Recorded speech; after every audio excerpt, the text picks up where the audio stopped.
All of the disputed territories contain valuable minerals, and some of them yield important vegetable products, such as rubber, which in colder climates it is necessary to synthesize by comparatively expensive methods. But above all, they contain a bottomless reserve of cheap labor.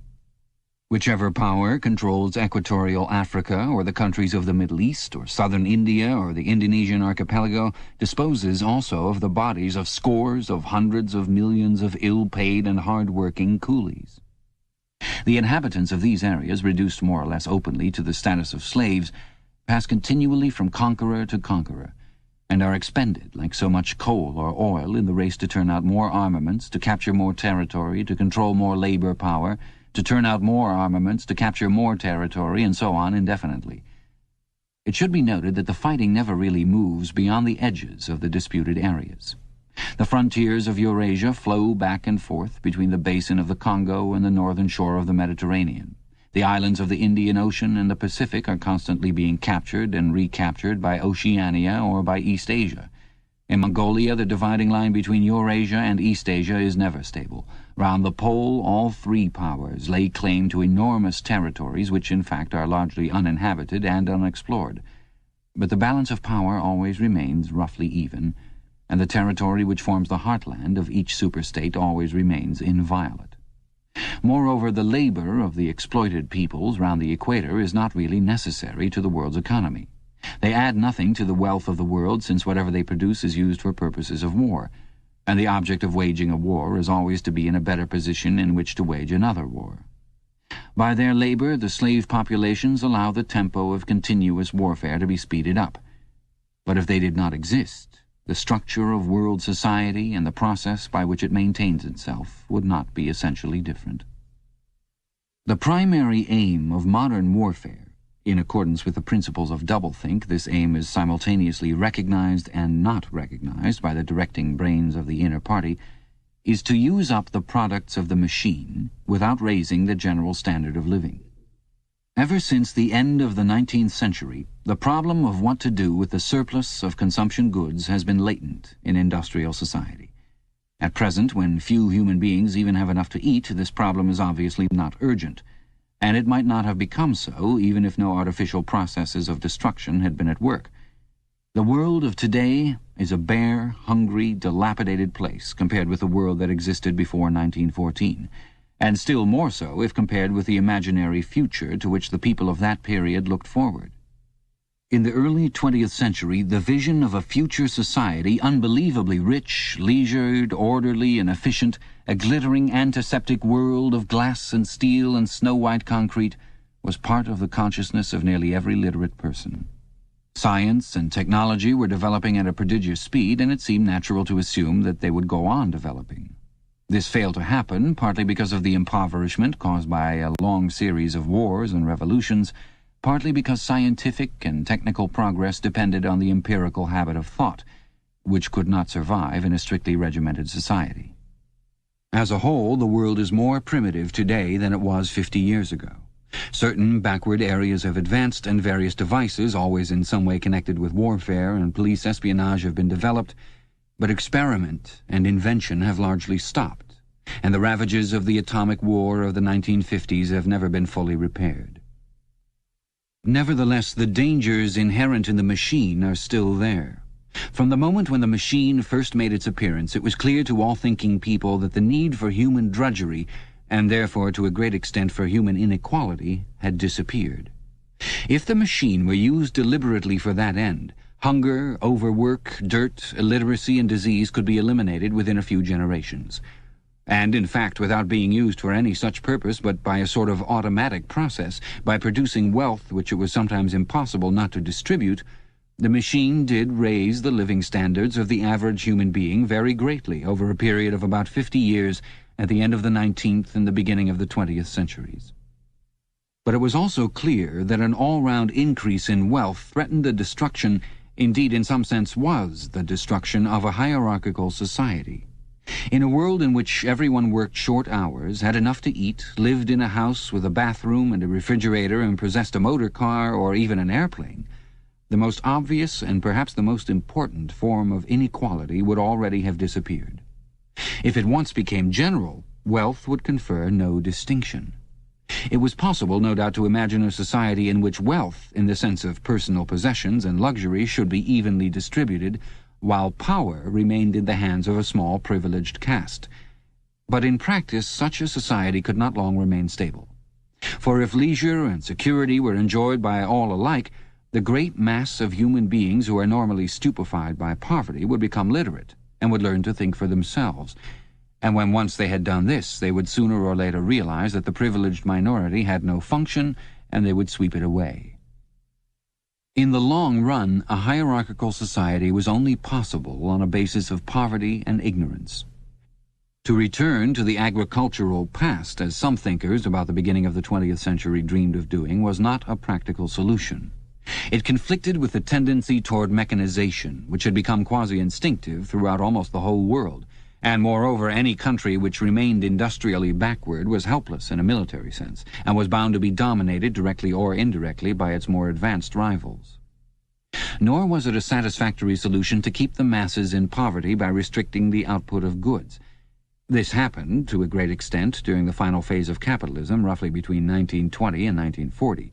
The economy of many countries was allowed to stagnate. Land went out of cultivation, capital equipment was not added to, great blocks of the population were prevented from working and kept half alive by state charity.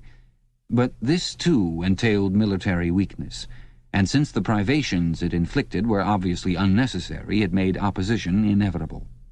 The problem was how to keep the wheels of industry turning without increasing the real wealth of the world. Goods must be produced, but they need not be distributed. And in practice, the only way of achieving this was by continuous warfare. The essential act of war is destruction, not necessarily of human lives, but of the products of human labor. War is a way of shattering to pieces or pouring into the stratosphere or sinking in the depths of the sea materials which might otherwise be used to make the masses too comfortable and hence, in the long run, too intelligent. Even when weapons of war are not actually destroyed, their manufacture is still a convenient way of expending labor power without producing anything that can be consumed. A floating fortress, for example, has locked up in it the labor that would build several hundred cargo ships. Ultimately, it is scrapped as obsolete, never having brought any material benefit to anybody, and with further enormous labors another floating fortress is built. In principle, the war effort is always so planned as to eat up any surplus that might exist after meeting the bare needs of the population. In practice, the needs of the population are always underestimated, with the result that there is a chronic shortage of half the necessities of life. But this is looked on as an advantage. It is deliberate policy to keep even the favored groups somewhere near the brink of hardship, because a general state of scarcity increases the importance of small privileges, and thus magnifies the distinction between one group and another. By the standards of the early 20th century, even a member of the inner party lives an austere, laborious kind of life. Nevertheless, the few luxuries that he does enjoy, his large, well-appointed flat, the better texture of his clothes, the better quality of his food and drink and tobacco, his 2 or 3 servants, his private motor car or helicopter, set him in a different world from a member of the outer party. And the members of the outer party have a similar advantage in comparison with the submerged masses whom we call the Proles. The social atmosphere is that of a besieged city, where the possession of a lump of horseflesh makes the difference between wealth and poverty. And at the same time, the consequences of being at war, and therefore in danger, makes the handing over of all power to a small caste seem the natural, unavoidable condition of survival. War, it will be seen, not only accomplishes the necessary destruction, but accomplishes it in a psychologically acceptable way. In principle, it would be quite simple to waste the surplus labor of the world by building temples and pyramids, by digging holes and filling them up again, or even by producing vast quantities of goods and then setting fire to them. But this would provide only the economic and not the emotional basis for a hierarchical society. What is concerned here is not the morale of the masses, whose attitude is unimportant so long as they are kept steadily at work, but the morale of the party itself. Even the humblest party member is expected to be competent, industrious, and even intelligent within narrow limits. But it is also necessary that he should be a credulous and ignorant fanatic, whose prevailing moods are fear, hatred, adulation, and orgiastic triumph. In other words, it is necessary that he should have the mentality appropriate to his state of war. It does not matter whether the war is actually happening, and since no decisive victory is possible, it does not matter whether the war is going well or badly. All that is needed is that a state of war should exist. The splitting of the intelligence which the party requires of its members, and which is more easily achieved in an atmosphere of war, is now almost universal. But the higher up the ranks one goes, the more marked it becomes. It is precisely in the inner party that war hysteria and hatred of the enemy are strongest. In his capacity as an administrator, it is often necessary for a member of the inner party to know that this or that item of war news is untruthful, and he may often be aware that the entire war is spurious and is either not happening or is being waged for purposes quite other than the declared ones. But such knowledge is easily neutralized by the technique of doublethink. Meanwhile, no inner party member wavers for an instant in his mystical belief that the war is real, and that it is bound to end victoriously with Oceania, the undisputed master of the entire world. All members of the inner party believe in this coming conquest as an article of faith. It is to be achieved either by gradually acquiring more and more territory, and so building up an overwhelming preponderance of power, or by the discovery of some new and unanswerable weapon. The search for new weapons continues unceasingly, and is one of the very few remaining activities in which the inventive or speculative type of mind can find any outlet. In Oceania at the present day, science, in the old sense, has almost ceased to exist. In newspeak there is no word for science. The empirical method of thought on which all the scientific achievements of the past were founded is opposed to the most fundamental principles of Ingsoc. And even technological progress only happens when its products can in some way be used for the diminution of human liberty. In all the useful arts, the world is either standing still or going backwards. The fields are cultivated with horse plows, while books are written by machinery. But in matters of vital importance, meaning in effect war and police espionage, the empirical approach is still encouraged, or at least tolerated. The two aims of the party are to conquer the whole surface of the earth and to extinguish once and for all the possibility of independent thought. There are therefore two great problems which the party is concerned to solve.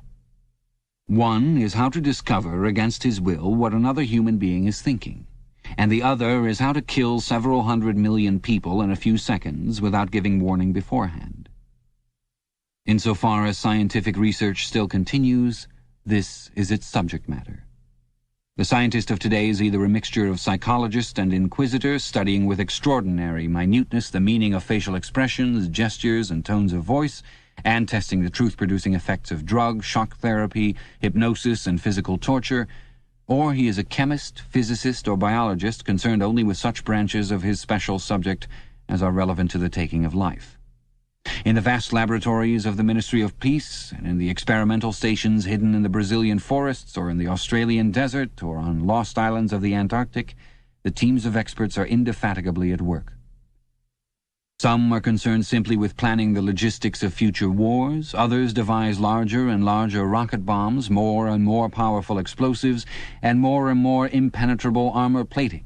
Others search for new and deadlier gases, or for soluble poisons capable of being produced in such quantities as to destroy the vegetation of whole continents, or for breeds of disease germs immunized against all possible antibodies.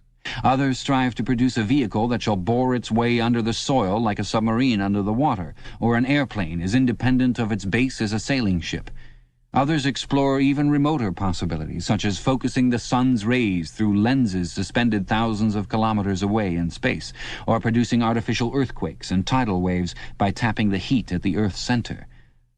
But none of these projects ever comes anywhere near realization, and none of the three superstates ever gains a significant lead on the others. What is more remarkable is that all three powers already possess in the atomic bomb a weapon far more powerful than any that their present researchers are likely to discover. Although the party, according to its habit, claims the invention for itself, atomic bombs first appeared as early as the 1940s, and were first used on a large scale about 10 years later. At that time, some hundreds of bombs were dropped on industrial centers, chiefly in European Russia, Western Europe, and North America. The effect was to convince the ruling groups of all countries that a few more atomic bombs would mean the end of organized society and hence of their own power. Thereafter, although no formal agreement was ever made or hinted at, no more bombs were dropped. All three powers merely continue to produce atomic bombs and store them up against the decisive opportunity which they all believe will come sooner or later. And meanwhile the art of war has remained almost stationary for 30 or 40 years. Helicopters are more used than they were formerly. Bombing planes have been largely superseded by self-propelled projectiles, and the fragile, movable battleship has given way to the almost unsinkable floating fortress. But otherwise there has been little development. The tank, the submarine, the torpedo, the machine gun, even the rifle and the hand grenade are still in use. And in spite of the endless slaughters reported in the press and on the telescreens, the desperate battles of earlier wars, in which thousands or even millions of men were often killed in a few weeks, have never been repeated. None of the three superstates ever attempts any maneuver which involves the risk of serious defeat. When any large operation is undertaken, it is usually a surprise attack against an ally. The strategy that all three powers are following, or pretend to themselves that they are following, is the same. The plan is, by a combination of fighting, bargaining, and well-timed strokes of treachery, to acquire a ring of bases completely encircling one or other of the rival states, and then to sign a pact of friendship with that rival and remain on peaceful terms for so many years as to lull suspicion to sleep. During this time, rockets loaded with atomic bombs can be assembled at all the strategic spots. Finally, they will all be fired simultaneously, with effect so devastating as to make retaliation impossible. It will then be time to sign a pact of friendship with the remaining world power in preparation for another attack. This scheme, it is hardly necessary to say, is a mere daydream, impossible of realization. Moreover, no fighting ever occurs except in the disputed areas round the equator and the pole. No invasion of enemy territory is ever undertaken. This explains the fact that in some places the frontiers between the superstates are arbitrary. Eurasia, for example, could easily conquer the British Isles, which are geographically part of Europe. Or, on the other hand, it would be possible for Oceania to push its frontiers to the Rhine, or even to the Vistula. But this would violate the principle, followed on all sides, though never formulated, of cultural integrity. If Oceania were to conquer the areas that used once to be known as France and Germany, it would be necessary either to exterminate the inhabitants, a task of great physical difficulty, or to assimilate a population of about 100 million people, who, so far as technical development goes, are roughly on the oceanic level. The problem is the same for all three superstates. It is absolutely necessary to their structure that there should be no contact with foreigners, except to a limited extent with war prisoners and colored slaves. Even the official ally of the moment is always regarded with the darkest suspicion. War prisoners apart, the average citizen of Oceania never sets eyes on a citizen of either Eurasia or Eastasia, and he is forbidden the knowledge of foreign languages. If he were allowed contact with foreigners, he would discover that they are creatures similar to himself, and that most of what he has been told about them is lies. The sealed world in which he lives would be broken, and the fear, hatred, and self-righteousness on which his morale depends might evaporate. It is therefore realized on all sides that however often Persia, or Egypt, or Java, or Ceylon may change hands, the main frontiers must never be crossed by anything except bombs. Under this lies a fact never mentioned aloud, but tacitly understood and acted upon. Namely, that the conditions of life in all three superstates are very much the same. In Oceania, the prevailing philosophy is called Ingsoc. In Eurasia, it is called Neo-Bolshevism, and in Eastasia it is called by a Chinese name, usually translated as death worship, but perhaps better rendered as obliteration of the self. The citizen of Oceania is not allowed to know anything of the tenets of the other two philosophies, but he is taught to execrate them as barbarous outrages upon morality and common sense. Actually, the three philosophies are barely distinguishable, and the social systems which they support are not distinguishable at all. Everywhere there is the same pyramidal structure, the same worship of a semi-divine leader, the same economy existing by and for continuous warfare. It follows that the three superstates not only cannot conquer one another, but would gain no advantage by doing so. On the contrary, so long as they remain in conflict, they prop one another up, like three sheaves of corn. And, as usual, the ruling groups of all three powers are simultaneously aware and unaware of what they are doing. Their lives are dedicated to world conquest, but they also know that it is necessary that the war should continue everlastingly and without victory. Meanwhile, the fact that there is no danger of conquest makes possible the denial of reality, which is the special feature of Ingsoc and its rival systems of thought. Here it is necessary to repeat what has been said earlier, that by becoming continuous, war has fundamentally changed its character. In past ages, a war, almost by definition, was something that sooner or later came to an end, usually in unmistakable victory or defeat.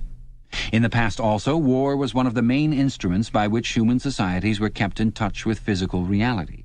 All rulers of all ages have tried to impose a false view of the world upon their followers, but they could not afford to encourage any illusion that tended to impair military efficiency. So long as defeat meant the loss of independence, or some other result generally held to be undesirable, the precautions against defeat had to be serious. Physical facts could not be ignored. In philosophy, or religion, or ethics, or politics, 2 and 2 might make 5, but when one was designing a gun or an airplane, they had to make 4.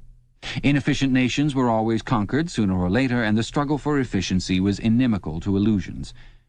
Moreover, to be efficient, it was necessary to be able to learn from the past, which meant having a fairly accurate idea of what had happened in the past. Newspapers and history books were, of course, always colored and biased, but falsification of the kind that is practiced today would have been impossible. War was a sure safeguard of sanity, and so far as the ruling classes were concerned, it was probably the most important of all safeguards. While wars could be won or lost, no ruling class could be completely irresponsible. But when war becomes literally continuous, it also ceases to be dangerous. When war is continuous, there is no such thing as military necessity. Technical progress can cease, and the most palpable facts can be denied or disregarded. As we have seen, researches that could be called scientific are still carried out for the purposes of war, but they are essentially a kind of daydreaming, and their failure to show results is not important. Efficiency, even military efficiency, is no longer needed. Nothing is efficient in Oceania except the thought police. Since each of the 3 superstates is unconquerable, each is in effect a separate universe, within which almost any perversion of thought can be safely practiced. Reality only exerts its pressure through the needs of everyday life, the need to eat and drink, to get shelter and clothing, to avoid swallowing poison or stepping out of top-story windows, and the like. Between life and death, and between physical pleasure and physical pain, there is still a distinction, but that is all. Cut off from contact with the outer world and with the past, the citizen of Oceania is like a man in interstellar space, who has no way of knowing which direction is up and which is down. The rulers of such a state are absolute, as the pharaohs or the Caesars could not be. They are obliged to prevent their followers from starving to death in numbers large enough to be inconvenient, and they are obliged to remain at the same low level of military technique as their rivals, but once that minimum is achieved, they can twist reality into whatever shape they choose. The war, therefore, if we judge it by the standards of previous wars, is merely an imposture. It is like the battles between certain ruminant animals whose horns are set at such an angle that they are incapable of hurting one another. But though it is unreal, it is not meaningless. It eats up the surplus of consumable goods, and it helps to preserve the special mental atmosphere that a hierarchical society needs. War, it will be seen, is now a purely internal affair. In the past, the ruling groups of all countries, although they might recognize their common interest and therefore limit the destructiveness of war, did fight against one another, and the victor always plundered the vanquished. In our own day, they are not fighting against one another at all. The war is waged by each ruling group against its own subjects, and the object of the war is not to make or prevent conquests of territory, but to keep the structure of society intact. The very word war, therefore, has become misleading. It would probably be accurate to say that by becoming continuous, war has ceased to exist. The peculiar pressure that it exerted on human beings between the Neolithic age and the early 20th century has disappeared, and has been replaced by something quite different. The effect would be much the same if the 3 superstates, instead of fighting one another, should agree to live in perpetual peace, each inviolate within its own boundaries. For in that case each would still be a self-contained universe, freed forever from the sobering influence of external danger. A peace that was truly permanent would be the same as a permanent war. This, although the vast majority of party members understand it only in a shallower sense, is the inner meaning of the party slogan, War is peace. Winston stopped reading for a moment. Somewhere in the remote distance, a rocket bomb thundered. The blissful feeling of being alone with the forbidden book in a room with no telescreen had not worn off. Solitude and safety were physical sensations, mixed up somehow with the tiredness of his body, the softness of the chair, the touch of the faint breeze from the window that played upon his cheek. The book fascinated him, or more exactly, it reassured him. In a sense, it told him nothing that was new, but that was part of the attraction. It said what he would have said if it had been possible for him to set his scattered thoughts in order. It was the product of a mind similar to his own, but enormously more powerful, more systematic, less fear-ridden. The best books, he perceived, are those that tell you what you know already. He had just turned back to Chapter 1 when he heard Julia's footstep on the stair and started out of his chair to meet her. She dumped her brown tool bag on the floor and flung herself into his arms. It was more than a week since they had seen one another. "I've got the book," he said, as they disentangled themselves. "Oh, you've got it. Good," she said, without much interest, and almost immediately knelt down beside the oil stove to make the coffee. They did not return to the subject until they had been in bed for half an hour. The evening was just cool enough to make it worthwhile to pull up the counterpane. From below came the familiar sound of singing and the scrape of boots on the flagstones. The brawny, red-armed woman whom Winston had seen there on his first visit was almost a fixture in the yard. There seemed to be no hour of daylight when she was not marching to and fro between the washtub and the line, alternately gagging herself with clothes pegs and breaking forth into lusty song. Julia had settled down on her side and seemed to be already on the point of falling asleep. He reached out for the book, which was lying on the floor, and sat up against the bedhead. "We must read it," he said. "You too. All members of the Brotherhood have to read it." "You read it," she said with her eyes shut. "Read it aloud. That's the best way. Then you can explain it to me as you go." The clock's hands said 6, meaning 18. They had 3 or 4 hours ahead of them. He propped the book against his knees and began reading. Chapter 1. Ignorance is Strength. Throughout recorded time, and probably since the end of the Neolithic Age, there have been 3 kinds of people in the world: the high, the middle, and the low. They have been subdivided in many ways. They have borne countless different names, and their relative numbers, as well as their attitude toward one another, have varied from age to age, but the essential structure of society has never altered. Even after enormous upheavals and seemingly irrevocable changes, the same pattern has always reasserted itself, just as a gyroscope will always return to equilibrium, however far it is pushed one way or the other. "Julia, are you awake?" said Winston. "Yes, my love, I'm listening. Go on, it's marvelous." He continued reading. The aims of these 3 groups are entirely irreconcilable. The aim of the high is to remain where they are. The aim of the middle is to change places with the high. The aim of the low, when they have an aim, for it is an abiding characteristic of the low that they are too much crushed by drudgery to be more than intermittently conscious of anything outside their daily lives, is to abolish all distinctions and create a society in which all men shall be equal. Thus, throughout history, a struggle which is the same in its main outlines recurs over and over again. For long periods the high seem to be securely in power, but sooner or later there always comes a moment when they lose either their belief in themselves or their capacity to govern efficiently, or both. They are then overthrown by the middle, who enlist the low on their side by pretending to them that they are fighting for liberty and justice. As soon as they have reached their objective, the middle thrust the low back into their old position of servitude, and themselves become the high. Presently, a new middle group splits off from one of the other groups, or from both of them, and the struggle begins over again. Of the 3 groups, only the low are never even temporarily successful in achieving their aims. It would be an exaggeration to say that throughout history there had been no progress of a material kind. Even today, in a period of decline, the average human being is physically better off than he was a few centuries ago.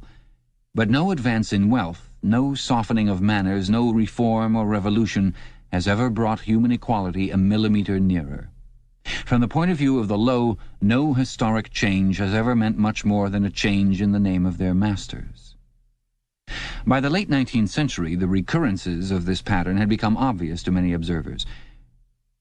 There then arose schools of thinkers who interpreted history as a cyclical process and claimed to show that inequality was the unalterable law of human life.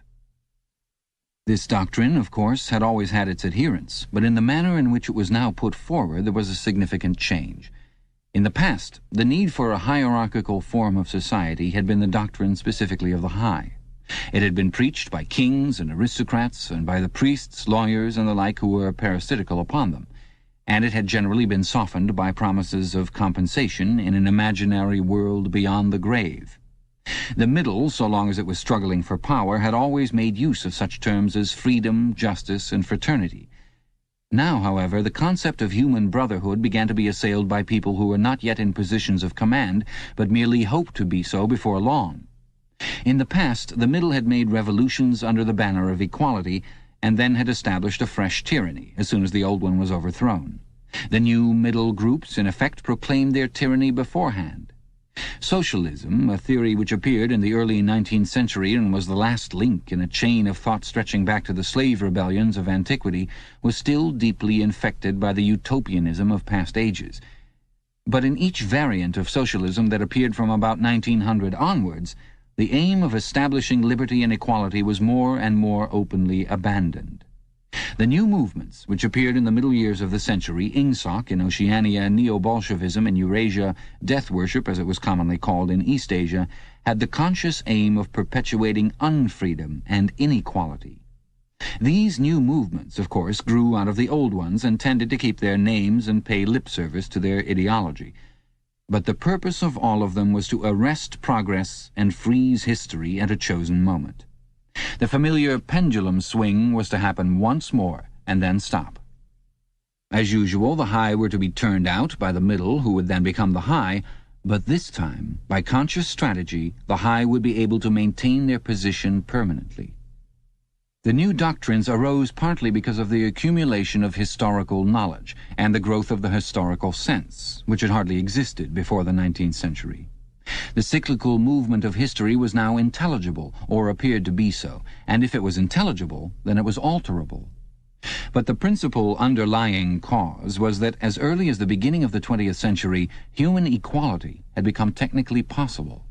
It was still true that men were not equal in their native talents and that functions had to be specialized in ways that favored some individuals against others, but there was no longer any real need for class distinctions or for large differences of wealth. In earlier ages, class distinctions had been not only inevitable but desirable. Inequality was the price of civilization. With the development of machine production, however, the case was altered. Even if it was still necessary for human beings to do different kinds of work, it was no longer necessary for them to live at different social or economic levels. Therefore, from the point of view of the new groups who were on the point of seizing power, human equality was no longer an ideal to be striven after, but a danger to be averted. In more primitive ages, when a just and peaceful society was in fact not possible, it had been fairly easy to believe in it. The idea of an earthly paradise in which men should live together in a state of brotherhood, without laws and without brute labor, had haunted the human imagination for thousands of years. And this vision had had a certain hold even on the groups who actually profited by each historic change. The heirs of the French, English, and American revolutions had partly believed in their own phrases about the rights of man, freedom of speech, equality before the law, and the like, and had even allowed their conduct to be influenced by them to some extent. But by the fourth decade of the 20th century, all the main currents of political thought were authoritarian. The earthly paradise had been discredited at exactly the moment when it became realizable. Every new political theory, by whatever name it called itself, led back to hierarchy and regimentation. And in the general hardening of outlook that set in round about 1930, practices which had long been abandoned, in some cases for hundreds of years, imprisonment without trial, the use of war prisoners as slaves, public executions, torture to extract confessions, the use of hostages, and the deportation of whole populations, not only became common again, but were tolerated and even defended by people who considered themselves enlightened and progressive. It was only after a decade of national wars, civil wars, revolutions, and counter-revolutions in all parts of the world that Ingsoc and its rivals emerged as fully worked-out political theories. But they had been foreshadowed, by the various systems generally called totalitarian which had appeared earlier in the century, and the main outlines of the world which would emerge from the prevailing chaos had long been obvious. What kind of people would control this world has been equally obvious. The new aristocracy was made up for the most part of bureaucrats, scientists, technicians, trade union organizers, publicity experts, sociologists, teachers, journalists, and professional politicians. These people, whose origins lay in the salaried middle class and the upper grades of the working class, had been shaped and brought together by the barren world of monopoly industry and centralized government. As compared with their opposite numbers in past ages, they were less avaricious, less tempted by luxury, hungrier for pure power, and above all, more conscious of what they were doing and more intent on crushing opposition. This last difference was cardinal. By comparison with that existing today, all the tyrannies of the past were half-hearted and inefficient. The ruling groups were always infected to some extent by liberal ideas and were content to leave loose ends everywhere, to regard only the overt act and to be uninterested in what their subjects were thinking. Even the Catholic Church of the Middle Ages was tolerant by modern standards. Part of the reason for this was that in the past no government had the power to keep its citizens under constant surveillance. The invention of print, however, made it easier to manipulate public opinion, and the film and the radio carried the process further. With the development of television and the technical advance which made it possible to receive and transmit simultaneously on the same instrument, private life came to an end. Every citizen, or at least every citizen important enough to be worth watching, could be kept for 24 hours a day under the eyes of the police and in the sound of official propaganda, with all other channels of communication closed. The possibility of enforcing not only complete obedience to the will of the state, but complete uniformity of opinion on all subjects now existed for the first time. After the revolutionary period of the 50s and 60s, society regrouped itself, as always, into high, middle, and low. But the new high group, unlike all its forerunners, did not act upon instinct, but knew what was needed to safeguard its position. It had long been realized that the only secure basis for oligarchy is collectivism. Wealth and privilege are most easily defended when they are possessed jointly. The so-called abolition of private property, which took place in the middle years of the century, meant in effect the concentration of property in far fewer hands than before, but with this difference, that the new owners were a group instead of a mass of individuals. Individually, no member of the party owns anything except petty personal belongings. Collectively, the party owns everything in Oceania, because it controls everything and disposes of the products as it thinks fit. In the years following the revolution, it was able to step into this commanding position almost unopposed, because the whole process was represented as an act of collectivization. It had always been assumed that if the capitalist class were expropriated, socialism must follow. And unquestionably the capitalists had been expropriated. Factories, mines, land, houses, transport, everything had been taken away from them. And since these things were no longer private property, it followed that they must be public property. Ingsoc, which grew out of the earlier socialist movement and inherited its phraseology, has in fact carried out the main item in the socialist program, with the result, foreseen and intended beforehand, that economic inequality has been made permanent. But the problems of perpetuating a hierarchical society go deeper than this. There are only 4 ways in which a ruling group can fall from power. Either it is conquered from without, or it governs so inefficiently that the masses are stirred to revolt, or it allows a strong and discontented middle group to come into being, or it loses its own self-confidence and willingness to govern. These causes do not operate singly, and as a rule all 4 of them are present in some degree. A ruling class which could guard against all of them would remain in power permanently. Ultimately, the determining factor is the mental attitude of the ruling class itself. After the middle of the present century, the first danger had, in reality, disappeared. Each of the 3 powers which now divide the world is, in fact, unconquerable, and could only become conquerable through slow demographic changes which a government with wide powers can easily avert. The second danger also is only a theoretical one. The masses never revolt of their own accord, and they never revolt merely because they are oppressed. Indeed, so long as they are not permitted to have standards of comparison, they never even become aware that they are oppressed. The recurrent economic crises of past times were totally unnecessary, and are not now permitted to happen. But other and equally large dislocations can and do happen without having political results, because there is no way in which discontent can become articulate. As for the problem of overproduction, which has been latent in our society since the development of machine technique, it is solved by the device of continuous warfare, see Chapter 3, which is also useful in keying up public morale to the necessary pitch. From the point of view of our present rulers, therefore, the only genuine dangers are the splitting off of a new group of able, underemployed, power-hungry people, and the growth of liberalism and skepticism in their own ranks. The problem, that is to say, is educational. It is a problem of continuously molding the consciousness both of the directing group and of the larger executive group that lies immediately below it. The consciousness of the masses needs only to be influenced in a negative way. Given this background, one could infer, if one did not know it already, the general structure of oceanic society. At the apex of the pyramid comes Big Brother. Big Brother is infallible and all-powerful.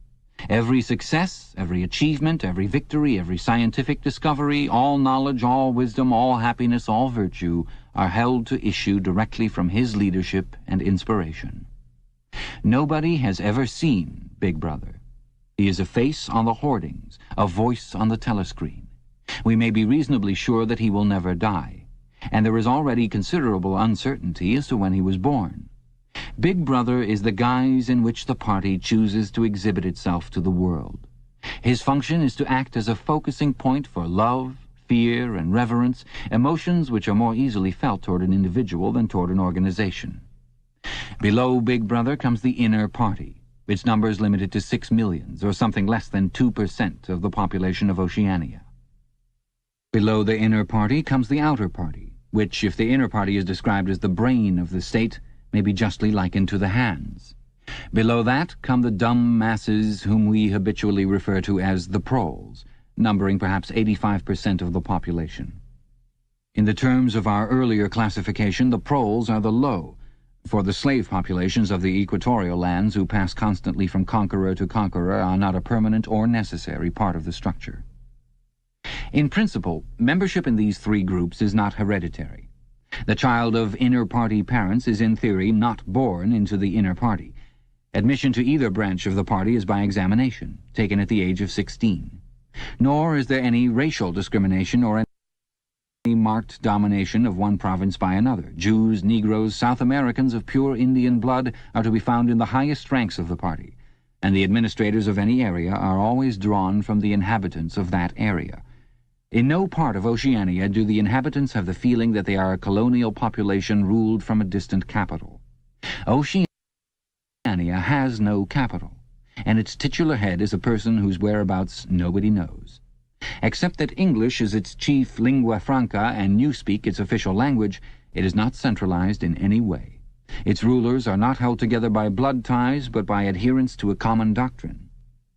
It is true that our society is stratified, and very rigidly stratified, on what at first sight appear to be hereditary lines.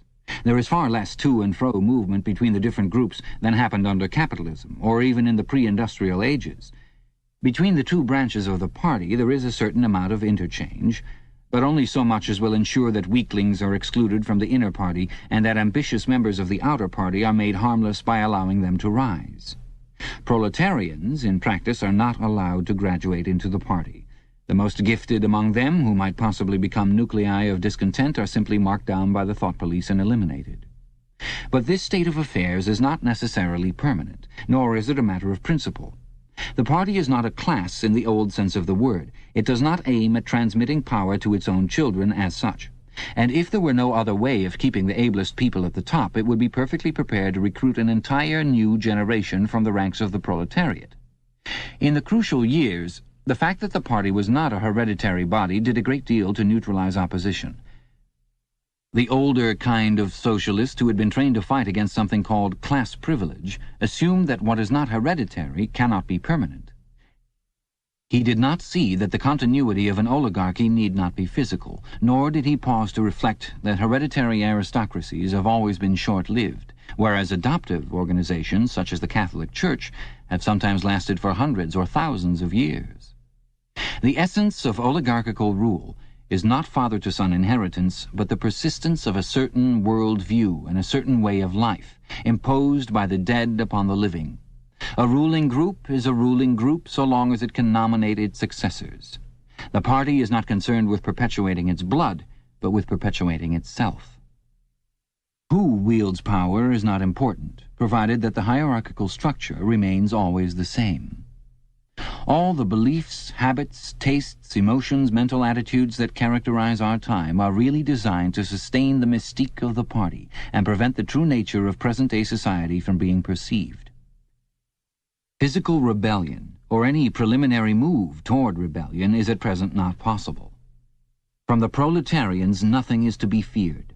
Left to themselves, they will continue from generation to generation and from century to century, working, breeding, and dying, not only without any impulse to rebel, but without the power of grasping that the world could be other than it is. They could only become dangerous if the advance of industrial technique made it necessary to educate them more highly. But since military and commercial rivalry are no longer important, the level of popular education is actually declining. What opinions the masses hold or do not hold is looked on as a matter of indifference. They can be granted intellectual liberty because they have no intellect. In a party member, on the other hand, not even the smallest deviation of opinion on the most unimportant subject can be tolerated. A party member lives from birth to death under the eye of the thought police. Even when he is alone, he can never be sure that he is alone. Wherever he may be, asleep or awake, working or resting, in his bath or in bed, he can be inspected without warning and without knowing that he is being inspected. Nothing that he does is indifferent. His friendships, his relaxations, his behavior towards his wife and children, the expression of his face when he is alone, the words he mutters in sleep, even the characteristic movements of his body are all jealously scrutinized. Not only any actual misdemeanor, but any eccentricity, however small, any change of habits, any nervous mannerism that could possibly be the symptom of an inner struggle is certain to be detected. He has no freedom of choice in any direction whatever. On the other hand, his actions are not regulated by law or by any clearly formulated code of behavior. In Oceania there is no law.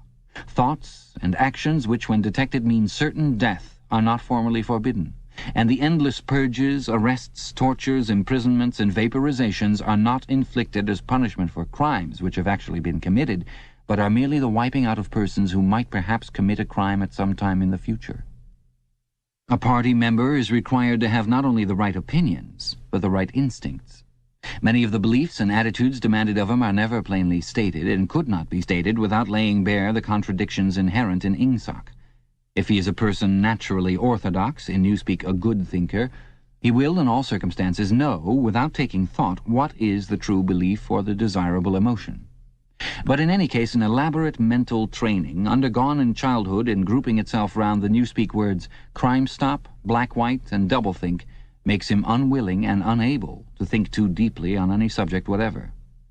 A party member is expected to have no private emotions and no respites from enthusiasm. He is supposed to live in a continuous frenzy of hatred of foreign enemies and internal traitors, triumph over victories, and self-abasement before the power and wisdom of the party.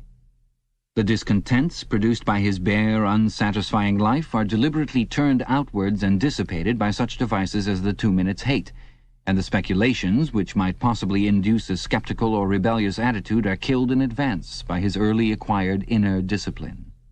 The first and simplest stage in the discipline, which can be taught even to young children, is called, in newspeak, crime stop. Crime stop means the faculty of stopping short, as though by instinct, at the threshold of any dangerous thought. It includes the power of not grasping analogies, of failing to perceive logical errors, of misunderstanding the simplest arguments if they are inimical to ingsoc, and of being bored or repelled by any train of thought which is capable of leading in a heretical direction. Crime stop, in short, means protective stupidity. But stupidity is not enough. On the contrary, orthodoxy, in the full sense, demands a control over one's own mental processes as complete as that of a contortionist over his body. Oceanic society rests ultimately on the belief that Big Brother is omnipotent and that the party is infallible. But since in reality Big Brother is not omnipotent and the party is not infallible, there is a need for an unwearying moment-to-moment flexibility in the treatment of facts. The key word here is black-white. Like so many Newspeak words, this word has two mutually contradictory meanings. Applied to an opponent, it means the habit of impudently claiming that black is white, in contradiction of the plain facts. Applied to a party member, it means a loyal willingness to say that black is white when party discipline demands this. But it means also the ability to believe that black is white, and more, to know that black is white, and to forget that one has ever believed the contrary. This demands a continuous alteration of the past, made possible by the system of thought which really embraces all the rest, and which is known in Newspeak as doublethink. The alteration of the past is necessary for two reasons, one of which is subsidiary and, so to speak, precautionary. The subsidiary reason is that the party member, like the proletarian, tolerates present-day conditions partly because he has no standards of comparison. He must be cut off from the past, just as he must be cut off from foreign countries, because it is necessary for him to believe that he is better off than his ancestors and that the average level of material comfort is constantly rising. But by far the more important reason for the readjustment of the past is the need to safeguard the infallibility of the party. It is not merely that speeches, statistics, and records of every kind must be constantly brought up to date in order to show that the predictions of the party were in all cases right. It is also that no change of doctrine or in political alignment can ever be admitted, for to change one's mind, or even one's policy, is a confession of weakness. If, for example, Eurasia or Eastasia, whichever it may be, is the enemy today, then that country must always have been the enemy. And if the facts say otherwise, then the facts must be altered. Thus history is continuously rewritten. This day-to-day falsification of the past, carried out by the Ministry of Truth, is as necessary to the stability of the regime as the work of repression and espionage carried out by the Ministry of Love. The mutability of the past is the central tenet of INGSOC. Past events, it is argued, have no objective existence, but survive only in written records and in human memories. The past is whatever the records and the memories agree upon. And since the party is in full control of all records, and in equally full control of the minds of its members, it follows that the past is whatever the party chooses to make it. It also follows that, though the past is alterable, it never has been altered in any specific instance. For when it has been recreated in whatever shape is needed at the moment, then this new version is the past, and no different past can ever have existed. This holds good even when, as often happens, the same event has to be altered out of recognition several times in the course of a year. At all times the party is in possession of absolute truth, and clearly the absolute can never have been different from what it is now. It will be seen that the control of the past depends above all on the trading of memory. To make sure that all written records agree with the orthodoxy of the moment is merely a mechanical act, but it is also necessary to remember that events happened in the desired manner. And if it is necessary to rearrange one's memories, or to tamper with written records, then it is necessary to forget that one has done so. The trick of doing this can be learned like any other mental technique. It is learned by the majority of party members, and certainly by all who are intelligent as well as orthodox. In old speak, it is called, quite frankly, reality control. In new speak, it is called doublethink, although doublethink comprises much else as well. Doublethink means the power of holding two contradictory beliefs in one's mind simultaneously and accepting both of them. The party intellectual knows in which direction his memories must be altered. He therefore knows that he is playing tricks with reality. But by the exercise of doublethink, he also satisfies himself that reality is not violated. The process has to be conscious, or it would not be carried out with sufficient precision, but it also has to be unconscious, or it would bring with it a feeling of falsity and hence of guilt. Doublethink lies at the very heart of INGSOC, since the essential act of the party is to use conscious deception while retaining the firmness of purpose that goes with complete honesty. To tell deliberate lies while genuinely believing in them, to forget any fact that has become inconvenient, and then, when it becomes necessary again, to draw it back from oblivion for just so long as it is needed, to deny the existence of objective reality, and all the while to take account of the reality which one denies, all this is indispensably necessary. Even in using the word doublethink, it is necessary to exercise doublethink. For by using the word, one admits that one is tampering with reality. By a fresh act of doublethink, one erases this knowledge, and so on, indefinitely, with the lie always one leap ahead of the truth. Ultimately, it is by means of doublethink that the party has been able, and may, for all we know, continue to be able for thousands of years, to arrest the course of history. All past oligarchies have fallen from power either because they ossified or because they grew soft.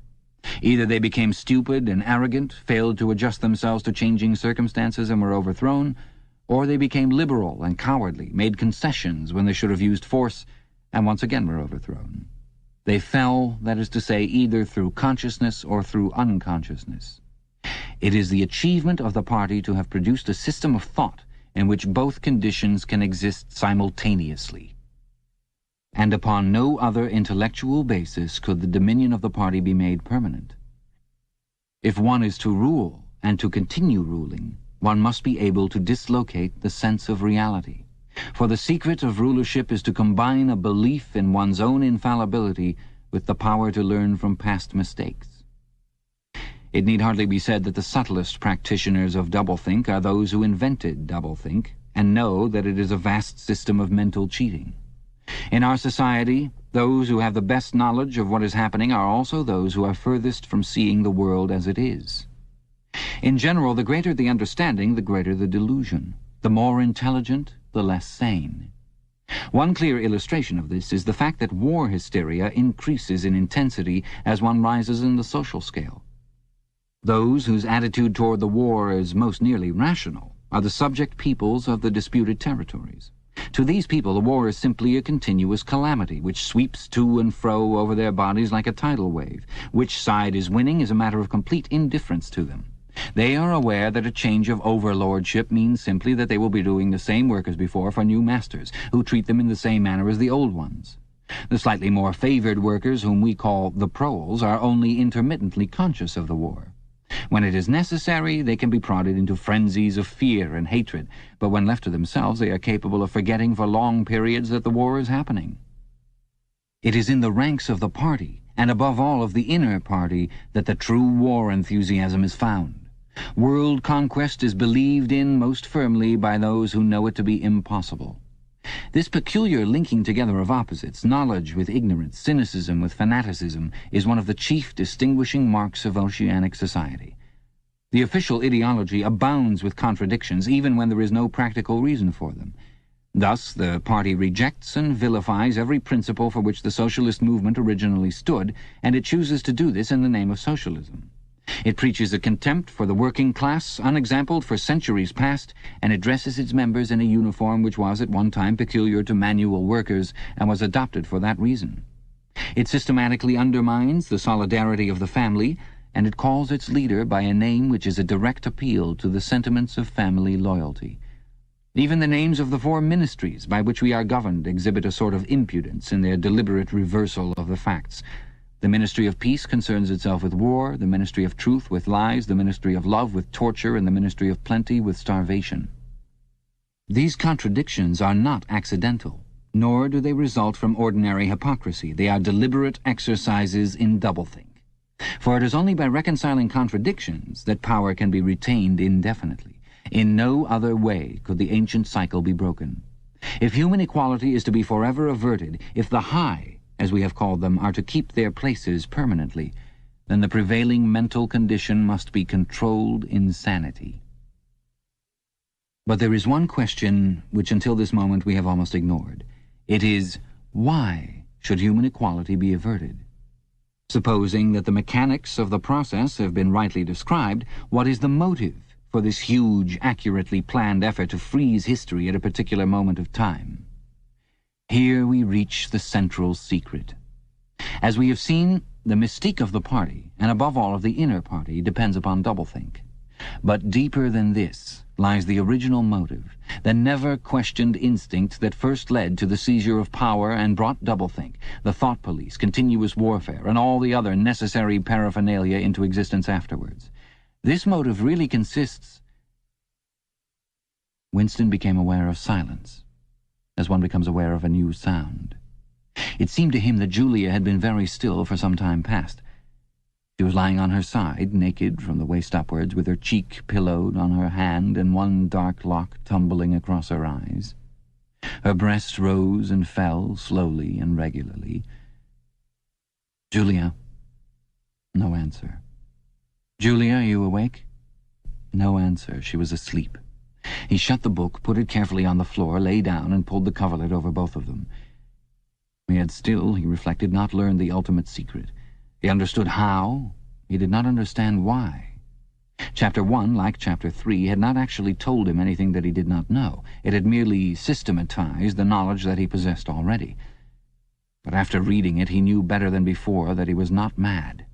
Being in a minority, even a minority of one, did not make you mad. There was truth and there was untruth, and if you clung to the truth, even against the whole world, you were not mad. A yellow beam from the sinking sun slanted in through the window and fell across the pillow. He shut his eyes. The sun on his face and the girl's smooth body touching his own gave him a strong, sleepy, confident feeling.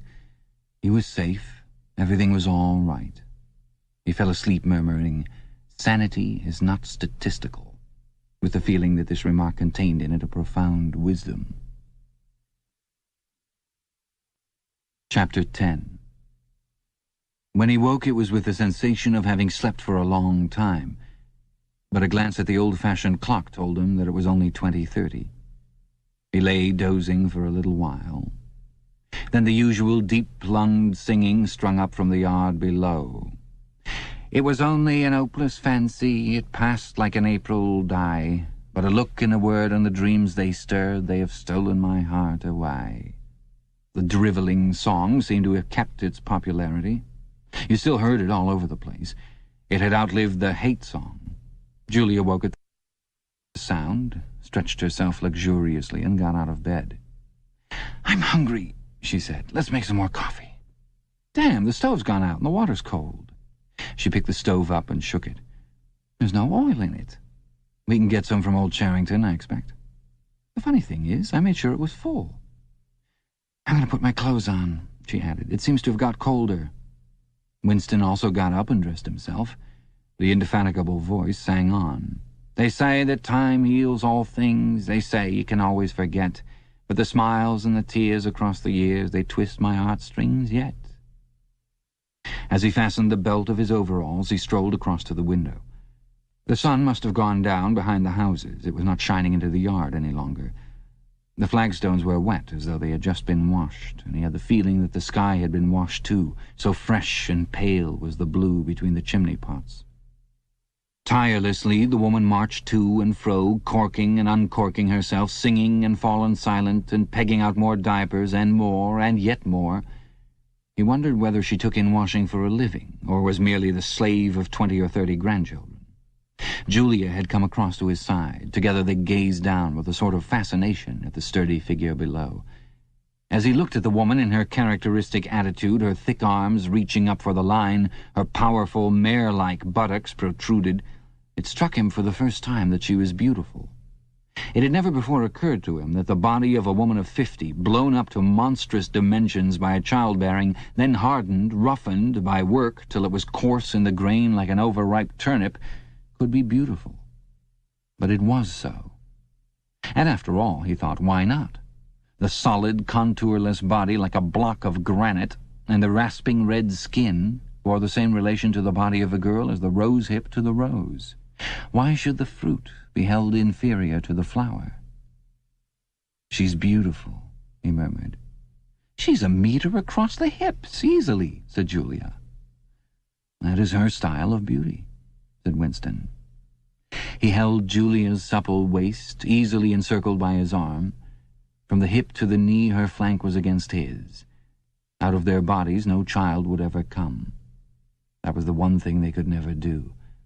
Only by word of mouth, from mind to mind, could they pass on the secret. The woman down there had no mind. She had only strong arms, a warm heart, and a fertile belly. He wondered how many children she had given birth to. It might easily be 15. She had had her momentary flowering, a year perhaps of wild rose beauty, and then she had suddenly swollen like a fertilized fruit and grown hard and red and coarse, and then her life had been laundering, scrubbing, darning, cooking, sweeping, polishing, mending, scrubbing, laundering, first for children, then for grandchildren, over 30 unbroken years. At the end of it she was still singing. The mystical reverence that he felt for her was somehow mixed up with the aspect of the pale, cloudless sky stretching away behind the chimney pots into interminable distances. It was curious to think that the sky was the same for everybody, in Eurasia or East Asia as well as here. And the people under the sky were also very much the same, everywhere, all over the world. Hundreds or thousands of millions of people just like this, people ignorant of one another's existence, held apart by walls of hatred and lies, and yet almost exactly the same. People who had never learned to think, but were storing up in their hearts and bellies and muscles the power that would one day overturn the world. If there was hope, it lay in the Proles. Without having read to the end of the book, he knew that that must be Goldstein's final message. The future belonged to the Proles. And could he be sure that when their time came, the world they constructed would not be just as alien to him, Winston Smith, as the world of the party? Yes, because at the least it would be a world of sanity. Where there is equality, there can be sanity. Sooner or later it would happen. Strength would change into consciousness. The Proles were immortal. You could not doubt it when you looked at that valiant figure in the yard. In the end, their awakening would come, and until that happened, though it might be 1,000 years, they would stay alive against all the odds, like birds passing on from body to body the vitality which the party did not share and could not kill. "Do you remember," he said, "the thrush that sang to us that first day at the edge of the wood?" "He wasn't singing to us," said Julia. "He was singing to please himself. Not even that, he was just singing."